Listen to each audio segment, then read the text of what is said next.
ஆண்டவராக இயேசு கிறிஸ்து நாமத்தில் உங்களை வாழ்த்தி ஆசீர்வதிக்கிறேன்.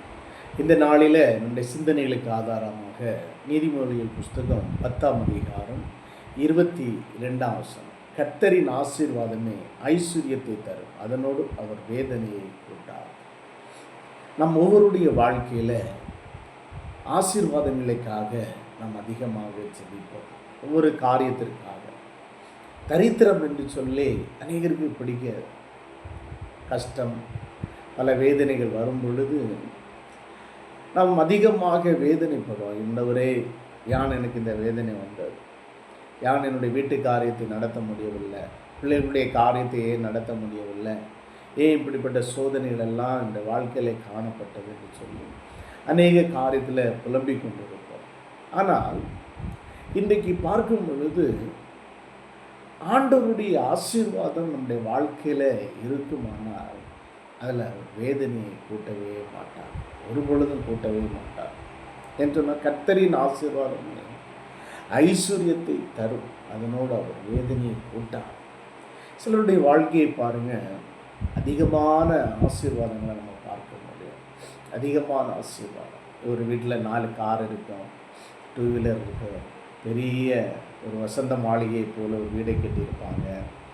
பிள்ளைகள் எல்லாம் நல்லா படித்து உயர்வான இதில் இருப்பாங்க. ஆனால் ஒரு பகுதியில் அவங்களுடைய வாழ்க்கையை பார்க்கும்போது ஒரு வியாதி என்கிற ஒரு படுக்கை என்கிற நிலைமை பார்க்கணும். ஒருவருக்கு ஒரு நல்ல ஒரு ஐக்கியம் இருக்கக்கூடாது. வீட்டில் எப்பொழுதும் சண்டையும் கலகம்தான் பார்க்க முடிகிறது. இதற்கு காரணம் ஆனால் ஆண்டவருடைய ஆசீர்வாதம் ஒரு வீட்டில் இறங்குமானால் அந்த வீட்டில் சமாதானத்தினுடைய நதி அப்படியே பாய்ந்து கொண்டு இருக்கும். பிள்ளைகளுக்குள்ள ஒரு ஐக்கியம் இருக்கும். அந்த ஐக்கியம்தான் ஒருவருடைய வாழ்க்கையில் ஒரு பெரிய சந்தோஷத்தை கொடுக்கிறது. ஆனால் இன்றைக்கி அநேக குடும்பங்களை பார்க்க ஆசீர்வாதம், உலகத்தினுடைய அநேக நன்மைகளை நம்ம பார்க்க வேண்டும். ஆனால் எப்பொழுதும் சண்டையும் வேதனையும் ஏதோ ஒரு வியாதியும் குடும்பத்தில் பார்க்கும் பொழுது ஒரு கலகமான ஒரு பிரச்சனை தான். அப்போ இதெல்லாம் நம்முடைய வாழ்க்கையில் மாற வேண்டும் என்று சொன்னால் ஒன்று கேட்கணும், ஆண்டவரை என் வீட்டில் ஒரு நல்ல சமாதானத்தை தாருங்க, என் வீட்டில் ஒரு நல்ல நிம்மதியை தாருங்க, வியாதி இல்லாத ஒரு வாழ்க்கையை தாருங்க. அநேக ஆசீர்வாதங்கள் நம்முடைய வாழ்க்கையில் ஆண்டவர் தந்திருக்கும் பொழுது சில வியாதிகள் நம்முடைய வாழ்க்கையில் வந்து விட்டால் எப்படி இருக்கும்? எப்படி இருக்கும்? தூக்கம் வராது, நிம்மதி இருக்காது, எப்பொழுது ஹாஸ்பிட்டலில் தான் ஓடிக்கொண்டே இருக்கிறது நிலைமை காணப்படும்.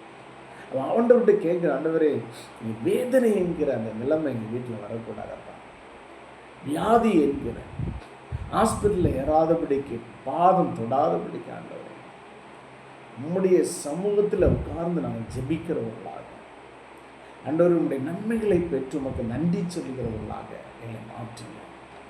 ஆண்டவர் ஐஸ்வர்யத்தை கொடுக்கிறார், ஆனால் வேதனையை நம்ம வாழ்க்கையில் வரக்கூடாது.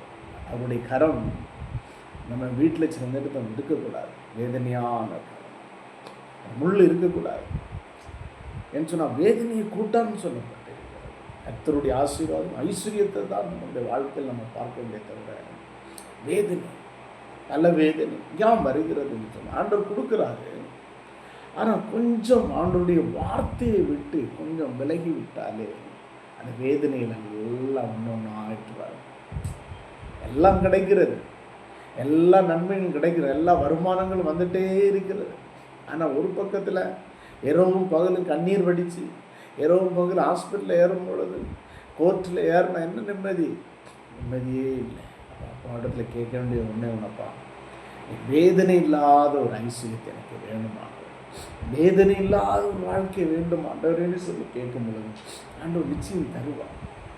சொன்னால் நம்ம எல்லாருடைய வாழ்க்கையில் ஆண்டவர் விரும்ப, என் பிள்ளைகள் சந்தோஷமாக இருக்க வேண்டும், என் பிள்ளைகள் சமாதானமாக இருக்க வேண்டும், என் பிள்ளைகள் நிம்மதியாக இருக்க வேண்டும் என்று சொல்லி கர்த்தர் விரும்புகிறார். வேதனை கொடுக்கிறார், விரும்பவில்லை. நீங்கள் நிம்மதியாக இருக்க வேண்டும். ஏன் வருகிறது சொன்னால் நம்மளால தான், நம்ம கீழ்ப்படியவில்லை, நம்ம ஆண்டவருக்கு விரோதமாக செயல்படுகிறதுனால அந்த ஐஸ்வர்யம், அந்த நிம்மதி அவர் தருகிற எல்லா காரியத்திலும் நம்ம சிலர் கொஞ்சம் மாறினா அது ஆட்டோமேட்டிக்கலாக வந்துடும். நான் சில குடும்பங்களை நான் பார்க்கிறேன். ஆண்டவர் அநேக நன்மைகளை கொடுத்திருக்கிறார். ஆனால் சில பிள்ளைகளுடைய வாழ்க்கையை பார்க்கும்போது வியாதியிலே படுத்த படுக்கையிலே படுத்திருப்பாங்க. அந்த தகப்பனாருக்கு எப்படி இருக்கும், அந்த தாய்க்கு எப்படி இருக்கும்? ஐயோ, எல்லாம் இருக்கிறதே, ஆண்டவர் எல்லா நன்மையும் தந்திருக்கிறாரே, ஏன் எங்களுக்கு இந்த முள்ளு சொல்லி ஒவ்வொரு நாளும் புலம்பி அந்த பிள்ளைகளை பார்க்கும்போது எவ்வளோ வேதனைப்படுவாங்க. அதனால் அந்த கேட்க ஆண்டவரை எந்த ஒரு பாவம் செய்திருந்தா எங்களை மன்னிங்க, அந்த வேதனை என்கிற நிலைமை எங்கள் வீட்டில் வரக்கூடாதப்பா.